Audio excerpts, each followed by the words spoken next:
Here's a bug that compiles, passes review, and ships. 2 IDs, both Guids, and somewhere, someone passes them in the wrong order. Nothing stops them. This is primitive obsession, and it's the most expensive habit in your domain. Welcome to domain-driven design. Let's fix it. Look at this signature. A signed task takes a task ID and a member ID, both Guids. To the compiler, they're the same type, completely interchangeable. So when a call site passes them in the wrong order, nothing complains. It compiles, the tests that don't cover it stay green, and you've shipped a defect that assigns the wrong thing.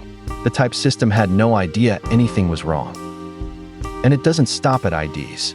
Stringly typed code spreads the same weakness everywhere. A create method that takes 3 strings, swap any 2, it still compiles. Compare a status to a literal, fat finger the spelling, and the check just silently never matches.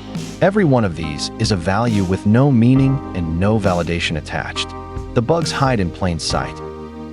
Here's the fix, and it's 1 line per concept.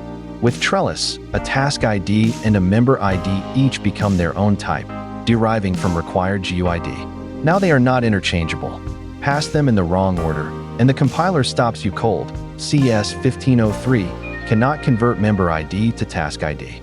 The transposition that used to ship is now a red squiggle before you even save. Same idea rescues those strings, but that's the next 2 episodes. So here's the takeaway. When everything is a GUID or a string, same typed arguments swap without a word from the compiler. Validation gets copy-pasted and drifts out of sync, and a typo in a magic string ships to production. Give each concept its own type, and the illegal call simply stops compiling. That's the whole game in domain-driven design. Make illegal states unrepresentable. Primitive obsession is the root smell, and every episode in this series chips away at it. The pattern is always the same. Push rules into types, so the compiler, and any AI working in your code, has something concrete to check.